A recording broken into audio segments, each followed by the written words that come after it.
Voilà, chers élèves, chers professeurs, chers membres du personnel de cet établissement, je suis heureux de me retrouver avec vous pour un court instant afin de parler avec vous de Noël. Vous le savez, cette grande fête pour l'humanité approche. C'est extraordinaire quand même d'imaginer que nous comptons les années dans une bonne partie de cette petite planète Terre. Nous comptons les années à partir de la naissance de Jésus-Christ.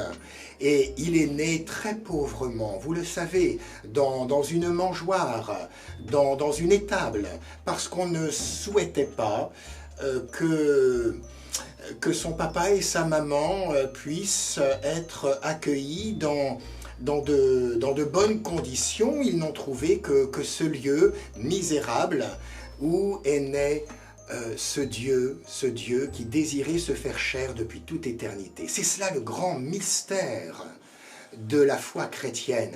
Un Dieu qui aime tant l'être humain qu'il désire se faire être humain pour montrer à sa petite créature bien-aimée qu'il est véritablement créé à son image, à sa ressemblance.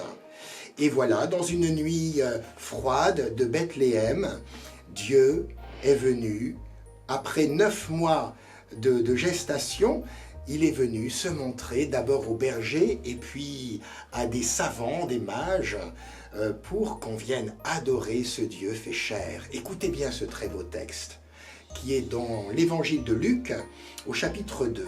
En ce temps-là, l'empereur Auguste publia un édit par lequel il ordonna d'inscrire sur la liste tous les habitants de l'Empire romain. Ce recensement, le premier du genre, fut organisé à l'époque où Quirinius était gouverneur de la province de Syrie. Tout le monde allait se faire inscrire dans la localité d'où ses ancêtres étaient originaires. C'est ainsi que Joseph, lui aussi, partit de Nazareth et monta en Galilée, vers la Judée, à Bethléem, la ville natale de David, parce qu'il était un descendant direct de David. Il allait se faire inscrire avec Marie, sa fiancée, qui attendait un enfant. Or, durant le séjour à Bethléem, le moment de la naissance arriva. Marie mit au monde son premier-né, un fils.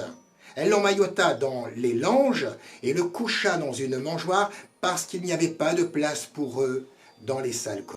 Vous le savez, chers amis, cette nuit, des personnes, des mamans qui sont sur le point d'accoucher vont mettre au monde leur enfant dans des conditions terribles, misérables, et pas très loin de chez nous. Nous le savons, il y a des situations très douloureuses.